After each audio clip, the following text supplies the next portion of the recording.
ila hadrati sayyidina Rasulillah Muhammad ibn Abdullah wa ala alihi wa sahbihi wa qarabatihi wa zurriyatihi ajma'in wa tabi'in wa tabi'in wal awliya wa syuhada wa salihina khususan lil imami qutbil maqami sultanil awliya Sayyidi Syekh Abdul Qadir Al-Jilani wa ila ruhi qutbil ahwali Sayyidil imami Abi Yazid Al-Bustami wa ila ruhi qutbil ulumi Sayyidil imami Abi Hamid Muhammad bin Muhammad Al-Ghazali Sayyidi Syekh Muhammad bin Abdul Karim Samman Al-Madani Sayyidi Syekh Muhammad Arsyad bin Abdullah Al-Banjari Sayyidi Syekh Al-Banjari Sayyidi Syekh Muhammad Kashful Anwar bin Naji Ismail wa khususan ila ruhi Sayyidil Imam Syekh Muhammad Al-Fudhali Sayyidil Imam Syekh Ibrahim Al-Bajuri Sayyidil Syekh Muhammad Amin Al-Qurdi Al-Irbil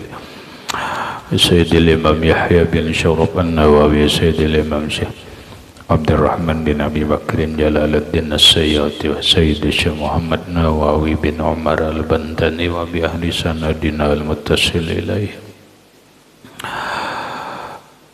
wa khususan ila ruhi sayyidi wa mursyidi wa murabbir ruhi sayyidi Syekh Muhammad Zaini bin Abdul Ghani arwahi jami'i masyayikhina wa masyayikhi man Allah al-karim yatagassyahum birrahmah wal maghfirah wa ya'li darajatin bil jannah yu'adu alaina wa ala ahli baitina auladina zurriyatina min barakatihim wa min barakati ulumihim wa asrarihim wa anwarihim wa ma'aribihim wa karamatihim وجعل من حزبهم وأمتنا على ملتهم واحشرنا بزمرتهم وأدخلنا الجنة معهم ومع الذين أنعمت عليهم من النبيين والصديقين والشهداء والصالحين نسألك يا ربي بركاتهم وكراماتهم اشف أمراضنا الظاهرية والباطنية وأسقامنا وعلالنا وأوجاعنا شفاء أجلا لا يغادر سقما ولا ألاما صحيح جسدنا ونور قلوبنا بنور معرفتك وسلمنا ووالدنا وإخواننا على بيتنا أولادنا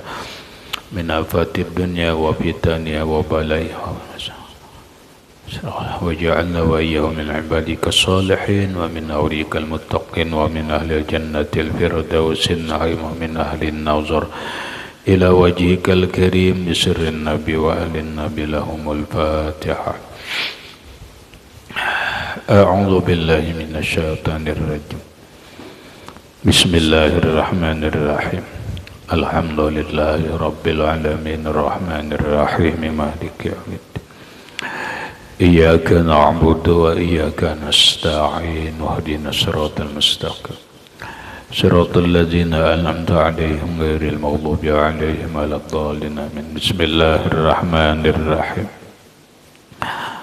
الحمد لله رب العالمين والصلاة والسلام على أشرف الأنبياء والمرسلين سيدنا وحبيبنا وشفيعنا وطبيب قلوبنا محمد وعلى آله وصحبه أجمعين سبحان الله والحمد لله ولا إله إلا الله والله أكبر لا حول ولا قوة إلا بالله العلي العظيم الصلاة والسلام عليك يا سيدي يا رسول الله الصلاة والسلام عليك يا سيدي يا حبيب الله الصلاة والسلام عليك يا سيدي يا إمام الأنبياء والمرسلين الصلاة والسلام عليك يا خاتم النبيين الصلاة والسلام عليك يا سيدي يا رحمة للعالمين السلام عليك أيها النبي ورحمة الله وبركاته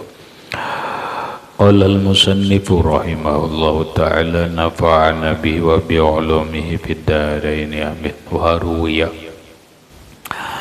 عن عمر رضي الله عنه أنه رأى رجلا من أهل الذمة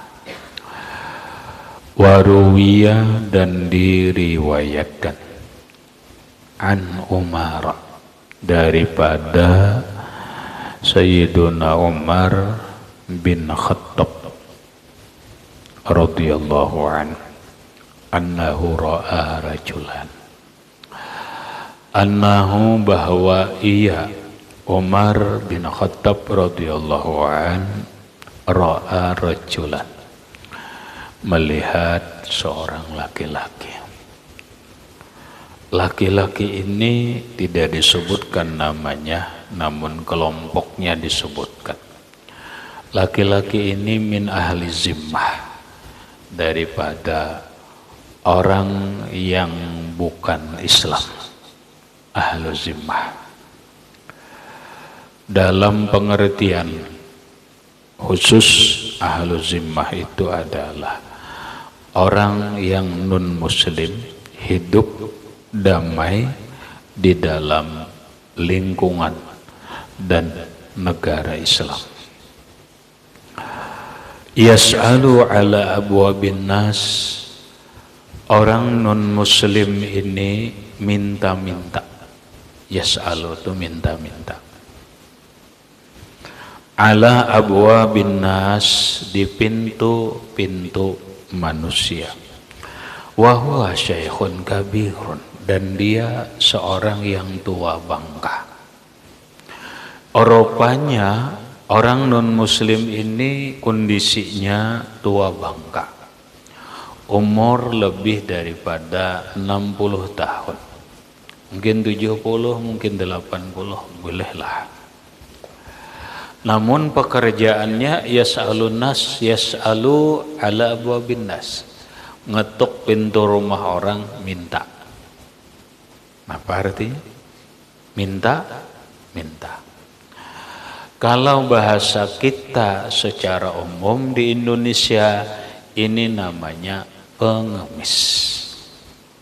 Yalah, pengemis. Orang pengemis ini belum tentu miskin. Belum tentu tidak mampu, karena pengemis itu adalah orang yang minta-minta. Di Indonesia ini ada daerah Solahai yang hampir daerah itu, kampung itu rata-rata pekerjaannya adalah pengemis. Pekerjaannya pengemis, tapi rumah mereka baik-baik. Rumah mereka baik-baik. Namun mereka tidak mengemis di kampungnya, tapi mengemis ke daerah lain, ke kota lain. Karena sebulan sekali boleh istirahat, mungkin seminggu-minggu duit terkumpulan sudah boleh. Tahu seminggu balik lagi ke kota, mengemis lagi. Coba Ria, kalau dia 3 bulan sekali bulik, tapi sekali bulik membawa duit 30 juta, ya kan? Berarti sebulan 10 juta. Berduit lah.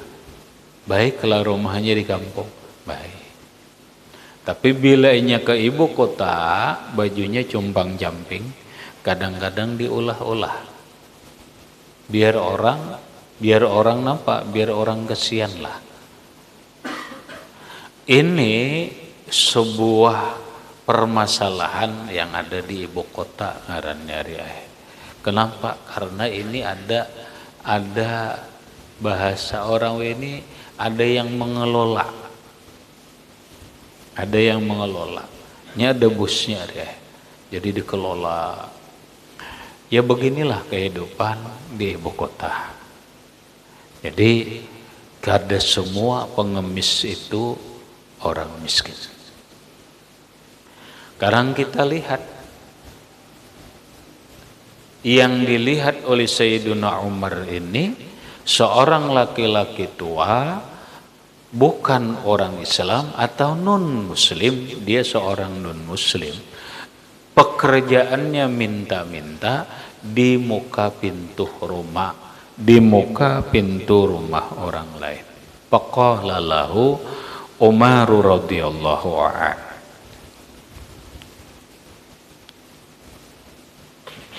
ujar Umar bin Khattab lawan laki-laki tua ini, ma ansabnaka akhazna minkal jizyata madum tak syaban summa dayana kal yauma ma ansabnaka. Tidak bisa kami sadar dengan keadaanmu.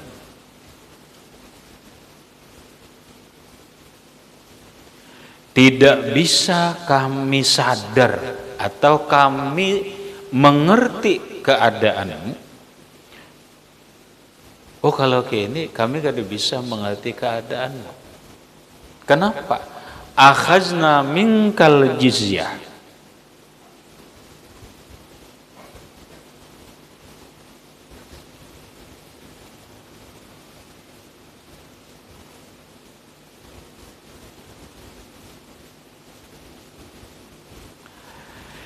Kita bojori. Ma ansabnaka. Kita bojori. Tidak sadar kami. Bukan tidak. Apa kita ganti artinya. Ma ansabnaka. Tidak sadar kami terhadap engkau. Kami ini ujar Umar bin Khattab kada sadar panglawan keadaan engkau. Kenapa?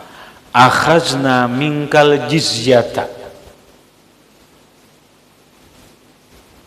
Akhazna kami mengambil minka darimu al jizyata akan jizyah pajak.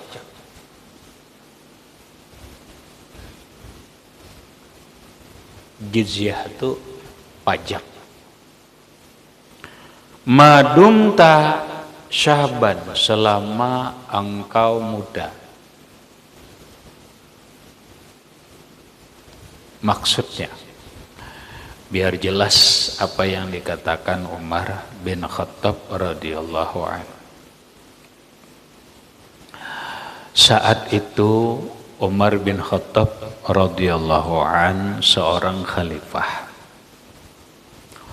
mengganti Sayyiduna Abu Bakar Siddiq radhiyallahu an. Sebuah aturan salah, aturan negara berlaku mulai zaman Rasulullah, maka berlakulah sampai zaman khalifah saat itu, yaitu Umar bin Khattab. Jadi mulai zaman Rasulullah, kemudian Khalifah Abu Bakar Siddiq, berikut Khalifah Umar bin Khattab. Apa aturan itu? Aturan itu ialah orang yang non muslim,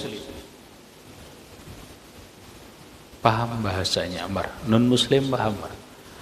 Orang yang tidak Islam, apakah ia Yahudi, apakah ia Nasrani, apakah ia orang beragama yang lain, silahkan hidup di dalam negara Islam. Silahkan hidup dalam negara Islam. Mereka ditanggung, dijamin keamanannya, dijamin ketentramannya, dan yang lain-lain. Makanya disebut dengan ahlu zimmah. Namun ada sebuah kewajiban mereka. Ada sebuah kewajiban mereka, yaitu mereka harus bayar jizyah. Ini dipahamilah, karena ini luas sebenarnya riayat penjelasannya. Mereka diberi kewajiban yaitu bayar jizyah, bayar pajak. Bayar pajak. Pajak apa? Ya pajak tinggal di negara. Berapa bayar pajaknya ya ditentukan pemerintah saat itu.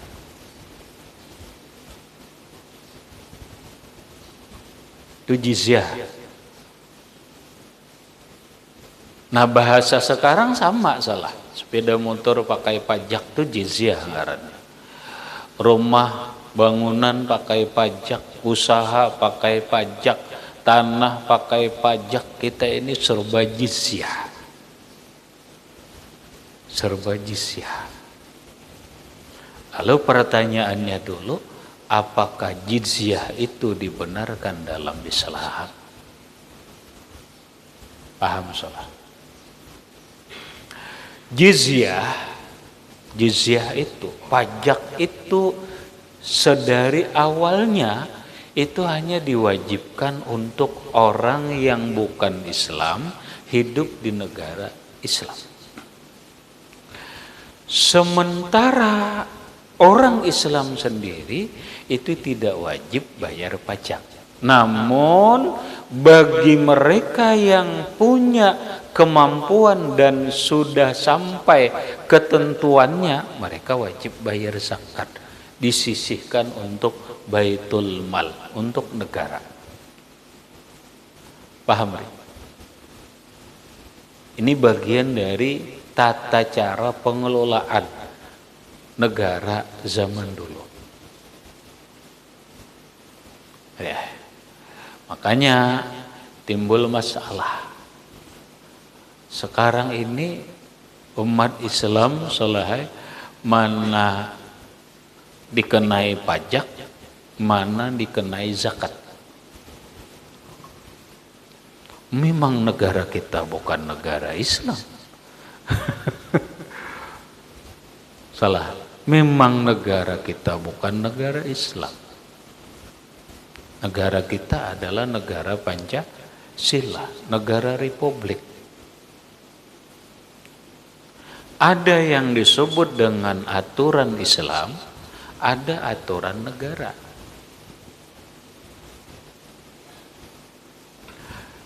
Kita di Indonesia bayar pajak itu adalah aturan negara. Aturan negara. Sementara bayar zakat itu aturan agama. Maka pertanyaannya, wajibkah bayar zakat? Wajib kalau memang sudah sesuai dengan ketentuan.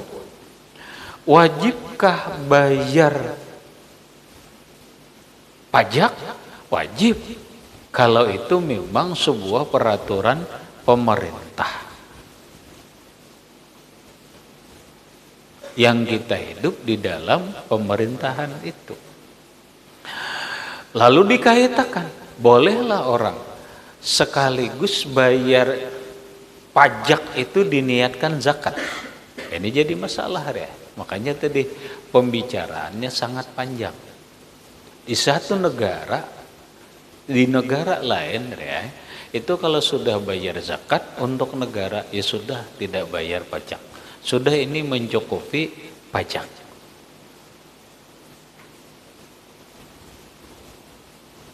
Kita zakat, pajak. Makanya ketika orang pegawai negeri ada penghasilan, mereka ada yang disebut dengan pajak penghasilan. Pun pegawai itu bayar pajak, zakat mereka, gaji mereka tuh dipotong salah. Dipotong. Kenapa dipotong? Bayar pajak penghasilan. Ini. Terus kainnya dimintai lagi zakat provinsi.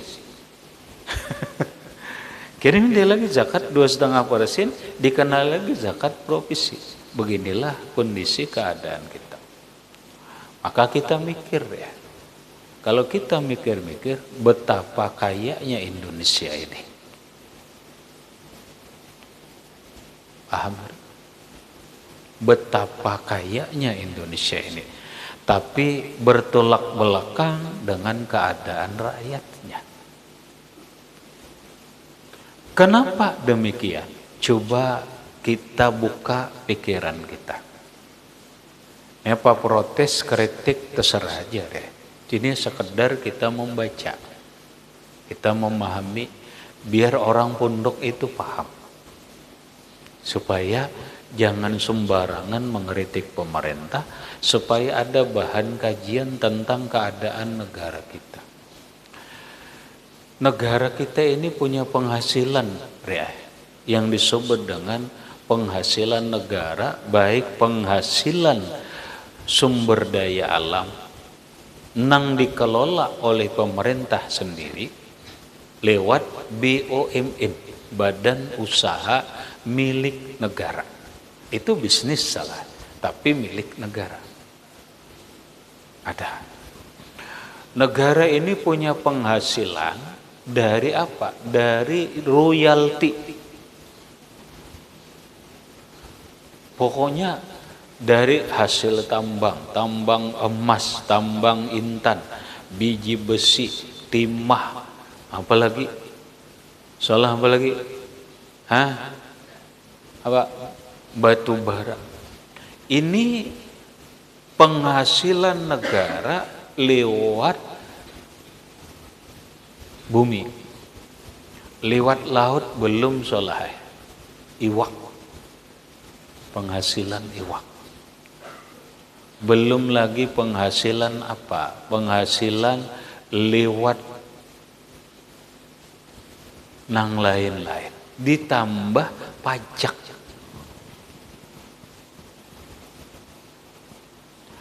Coba, kita menghitung gini aja, menghitung gini. Satu merek sepeda motor, satu merek sepeda motor, satu merek ya, sekali keluar berapa nih? Se-Indonesia ini sekali keluar berapa salah?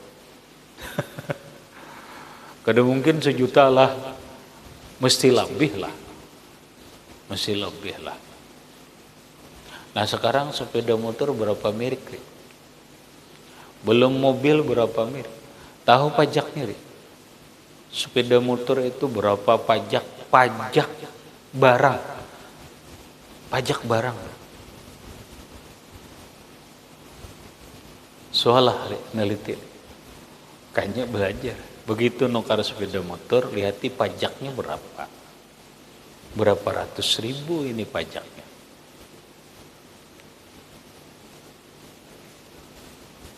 Pajaknya berapa ratus ribu. Kita hitung umpama pajaknya 1 juta.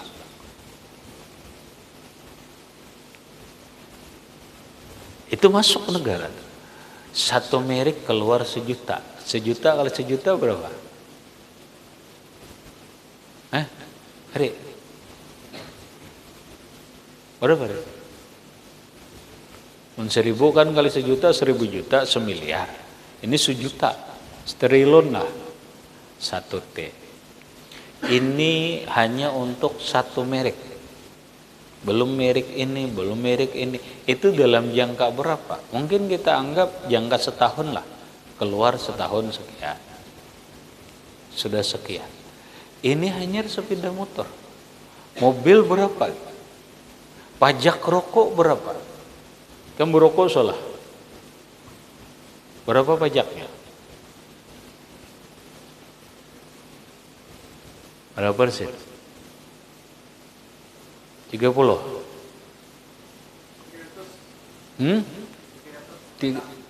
300 rupiah per batang kali 16. Berapa? 5.000 ada? 310, 3.000. Berapa deh? Berapa?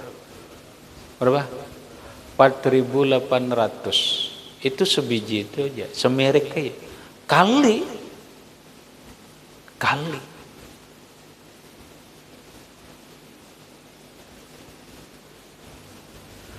Kali seselop dulu. Seselop berapa? 12, 10 kali 10 berapa? 48 yuk. 48.000 seselop. Seselop 48.000 kali 1 juta selop. Kita rakyat Indonesia 300 juta salah. Itu baru sekian persen aja. Kali 1 juta aja, 1 juta selop. Berapa deh? Berapa? 48 miliar hanya satu merek rokok. Itu produk mengeluarkannya seapa? Ada mungkin setahun. Kalau dalam setahun 4 kali keluar, 4 kali setahun, 4 bulan keluar, 4 bulan keluar, 4 bulan keluar. Ya Allah. Itu pajak rokok. Paham? Ini biar mengerti kan. Betapa Indonesia itu kaya raya. Tapi tidak sebanding lurus dengan keadaan rakyat Indonesia. Ada apa? Ada apa? Pajak sepeda motor. Kamu sepeda motor per tahun. Kamu berapa setahun? Hah?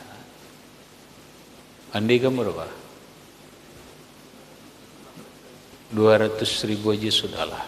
Anggap 200.000 atau bersihnya 100.000 lah. Di sana ada bacaannya PPN.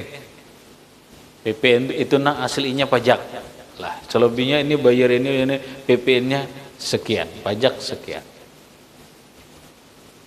Hanya sebenarnya murah ya. Kalau sesuai pajak itu murah. Anggap 100.000. Berapa sepeda motor coba? Berapa sepeda motor? 100.000 aja. Kali 10 juta. Berapa?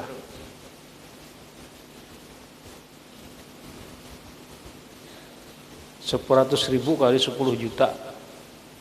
Kali 100 juta, masa orang 10 juta aja bersepeda motor. Anggap separuh lah, 100 juta lah. Anggap 100 juta. 100.000 kali 100 juta. Berapa? Kamu hitung. Itu pajak sepeda motor. Paham ya? Sekarang pajak mobil. Biar kita, ini real ya, paham? Ini pasti penghasilan. Mobil berapa ya?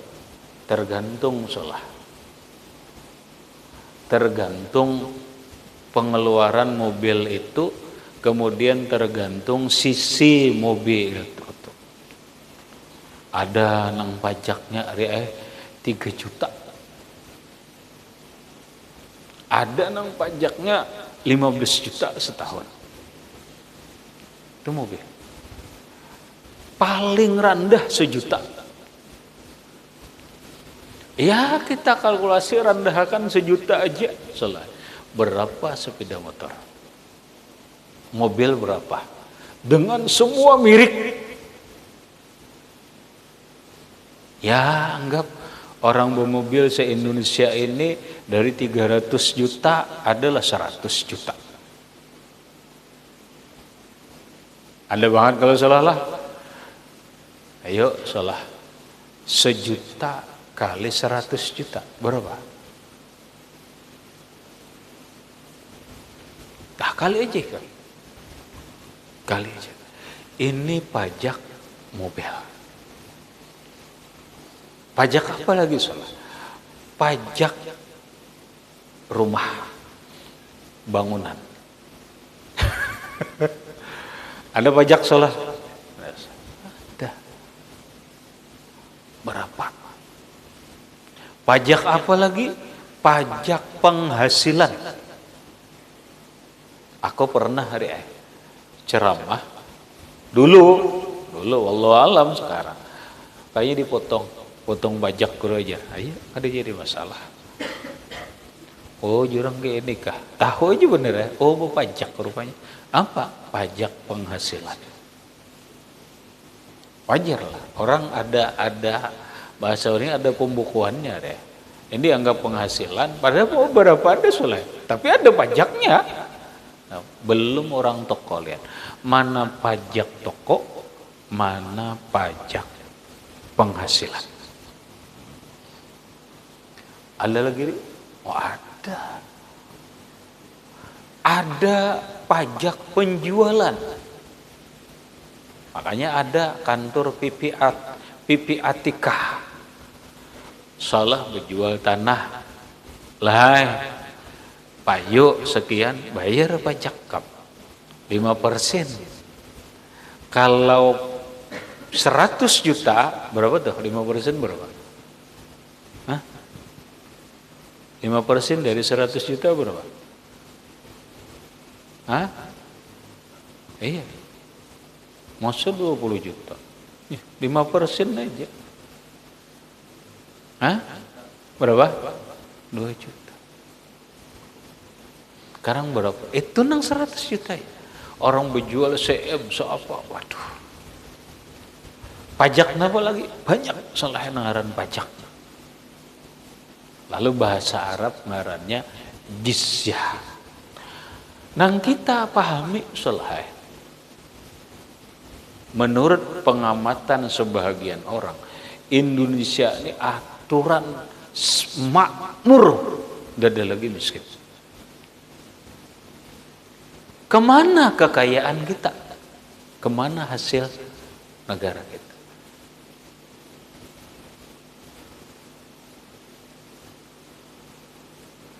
Inilah masih banyak orang-orang korupsi kecil-kecilan, orang-orang korupsi besar-besaran, ada nang tatangkap, ada nang kata. Nang tatangkap tuh nang ketahuan aja soalnya. Pahamlah, nang tatangkap tuh ketahuan aja, nang kada ketahuan ini banyak bener lagi.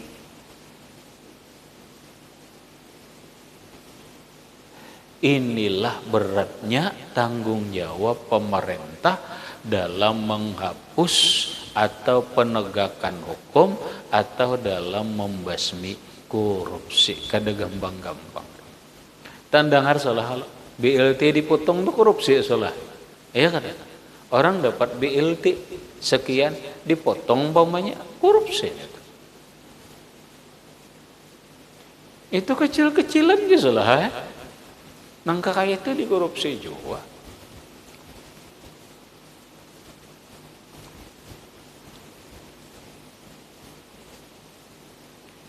Maunya soleh, maunya negara kita ini bebas pajak. Kada kahwa salah. Kenapa? Inilah dinai salah satu pengelolaan negara itu lewat pajak. Walaupun menurut sebahagian orang kada kawa kada pajak, menurut sebahagian orang kawa aja dikelola tanpa pajak. Kenapa, Din? Kalau negara kita riai bebas pajak, sepeda motor nang 15 juta itu paling solai 6-7 juta. Maksimal 8 juta aja. Murah lah. Tadinya dinaik 16 juta, 17, sebenarnya ada sampai situ. Makanya di negara-negara nang negaranya itu membebaskan pajak barang murah. Contoh negara Arab. Negara Arab murah. Mobil mahal-mahal, ini murah. Kenapa? Kada bayar pajak. Paham?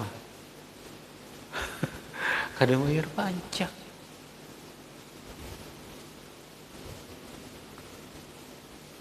Nah coba salah. Mobil nang sepeda motor itu nang 15 juta. Kalau ini bebas pajak ini dan itu, paling kamsa 8 juta.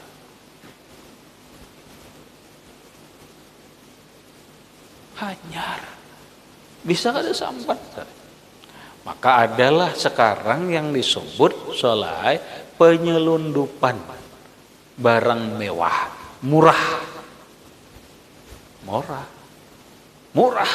mobil baru murah tapi pajaknya sebelah. Kadang ngerti kan solai ya Allah apan saat itu paling kam paling darang 60 juta 60-70 juta puganya kam 100 juta lebih 650 tapi barang selundupan. Ini kada boleh. Kada boleh.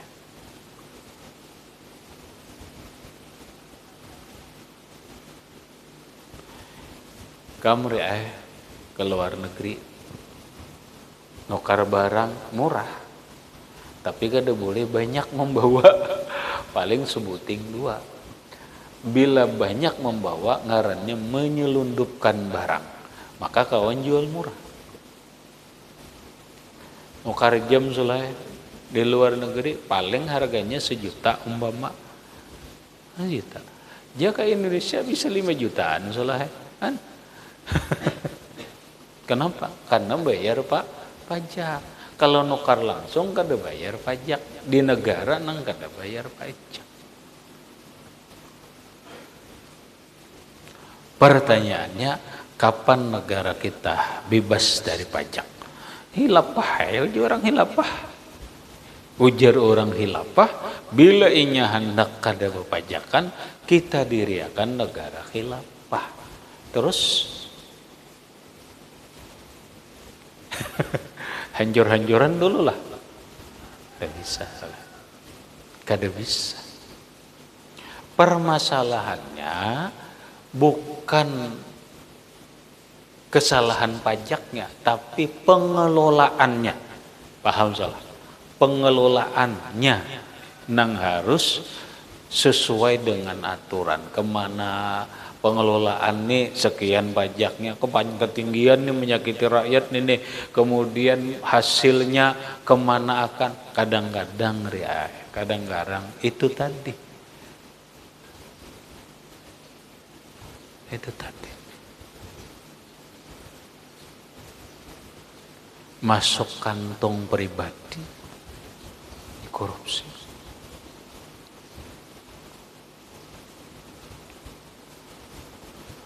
Paham dah jizyah, paham lah. Paham dah lah mar. Paham tentang jizyah tuh. Sekilas paham nggak dah? Wan, paham. Jadi di negara Islam, zaman Rasulullah, zaman Abu Bakar, zaman Umar, umat Islam saat itu kada bayar pajak. Tetapi nang bayar pajak itu adalah non muslim. Umat Islam bayar zakat kalau memang sudah sampai ketentuannya. Nah, lalu Umar berkata, kami ini kada sadar lawan engkau. Kami mengambil pajak lawan engkau di saat muda. Iyalah, ini kan orang tua. Dulunya di saat muda dimintai pajak kada?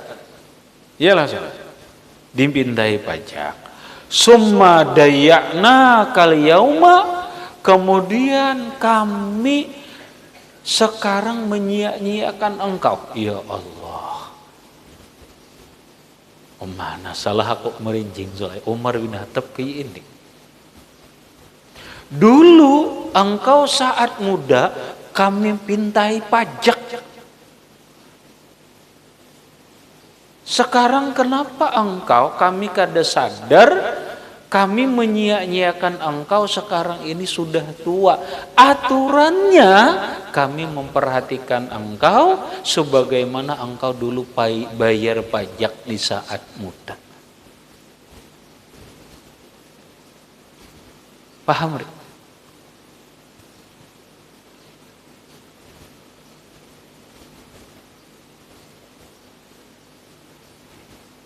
Aturannya negara memperhatikan nih orang di saat mudanya aktif bayar pajak, tapi begitu tua nya kada ada lagi penghasilan, kada ada lagi setoran, lalu inya minta-minta, negara harus hadir. Dulu inya bayar ke negara, sekarang inya susah. Napa yang diperbuat negara untuk dia? Itu pahaman dalam konteks sekarang. Ini Umar kada sadar kami nah, ujar Umar. Nah, habis itu coba, ini non muslim lah, non muslim. Habis itu ujar Umar, wa amara bi ayyajriya alaihi qutahu. Jangan kuwatahu lah, qutahu. Lalu Umar memerintahkan, wa amara, dan memerintahkanlah Umar bin Khattab bi ayyajriya alaihi, agar memberlakukan tanggung jawab atasnya kutahu, makanan pokoknya, min baiti malil muslimin, dari harta negara. Tidak begitu aja, min baiti muslimin, dari harta negara.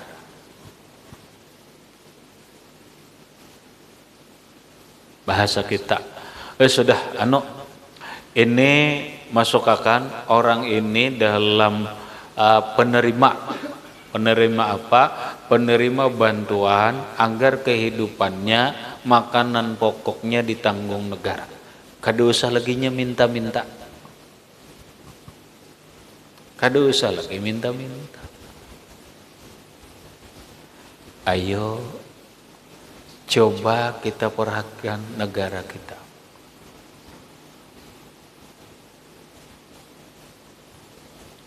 Pemerintah kada boleh semena-mena terhadap para pengemis.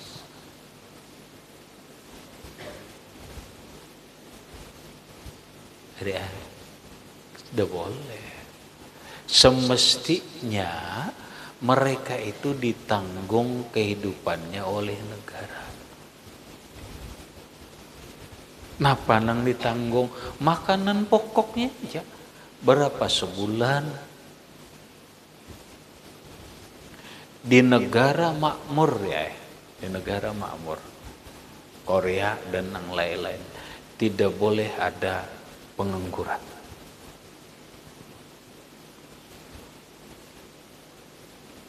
Tidak boleh ada pengangguran. Berarti ada lapangan kerja. Ketika lapangan kerja kada tersedia, kehidupan mereka ditanggung negara. Kehidupan mereka ditanggung negara. Kenapa? Karena kewajiban negara mensejahterakan rakyatnya. Ini bagus didengar oleh pemerintah. Ini kewajiban. Nang ku baca ini undang-undang deh. Ujur aja. Orang pondok harus tahu undang-undang. Kewajiban negara mensejahterakan rakyatnya. Makanya panti asuhan itu menampung orang-orang miskin, terlantar dan seterusnya. Kenapa? Karena itu tanggung jawab negara. Mestinya negara yang mengelola. Mestinya. Salah, mestinya negara yang mengelola.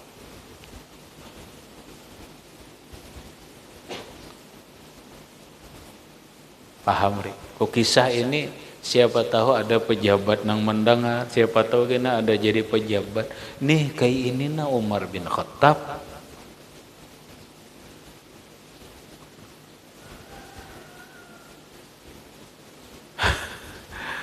Adalah terdengar salah.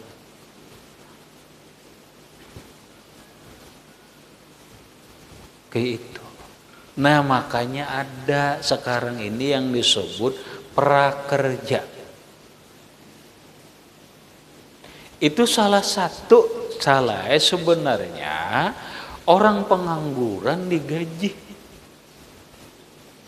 Paham gak? Tanggung jawab negara sebelum dapat pekerjaan ini gajinya. Tapi belajar.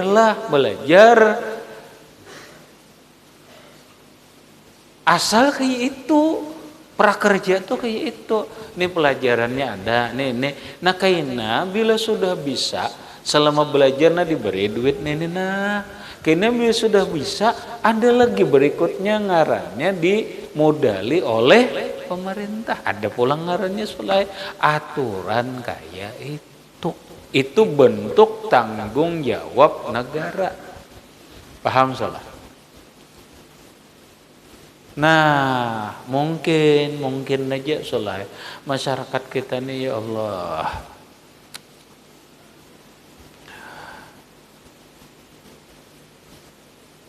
Salah memahami lah, salah memahami, gitu aja sudah salah memahami. Kenapa? Ya kadang-kadang itu juga. Aku jadinya buahnya aja membungli, baik kubungli, jarannya ke itu nang jadi masalah salah. Jadi masalah tuh kayak itu. Kita hendak bubujur-bujur ya, nang di atas sejumbung li kita aja. Nah iya nang salahai dahulu orang bawahan nih aur dibunguli aja oleh orang atas. Muyak ya, bungulinya juga orang atas ini oleh orang bawahan ini iya jadinya gitu karena rancak dibunguli.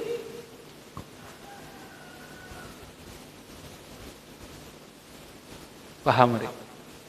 Nah ini biar kau ngerti ku bacakan penyakitnya keadaannya gini. Inilah keadaan.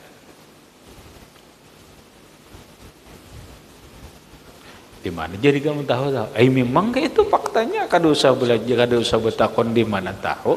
Cari aja bujur kada. Bujur kada. Napa nanggo orayakan ini nih bujur kada. Nah, berbalik ke kitab. Setelah diperintahkan oleh Umar bin Khattab radhiyallahu an agar ini laki-laki non muslim hidup makanan pokoknya ditanggung jawabi oleh negara. Nah, apa artinya? Negara itu harus hadir di saat rakyatnya kesusahan. Jangan minta rakyat haja. Padahal kita ini semboyannya asal dari rakyat, oleh rakyat, untuk rakyat.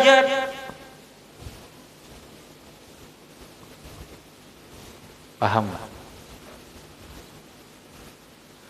Dari rakyat, oleh rakyat, untuk rakyat.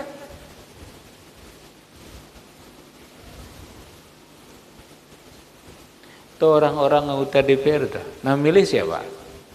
Rakyat lah. Rakyat. Nah menggaji siapa?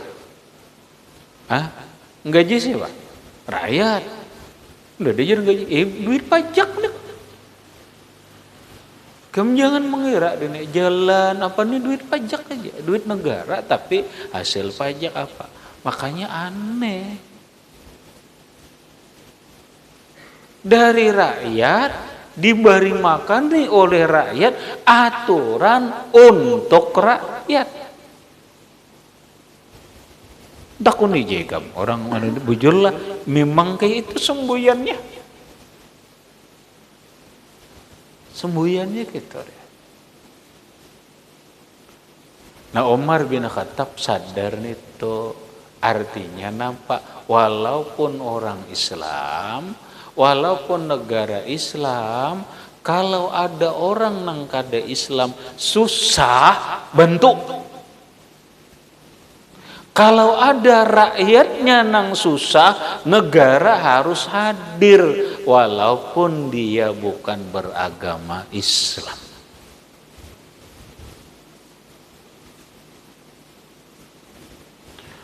Paham rahmat? Nah, habis.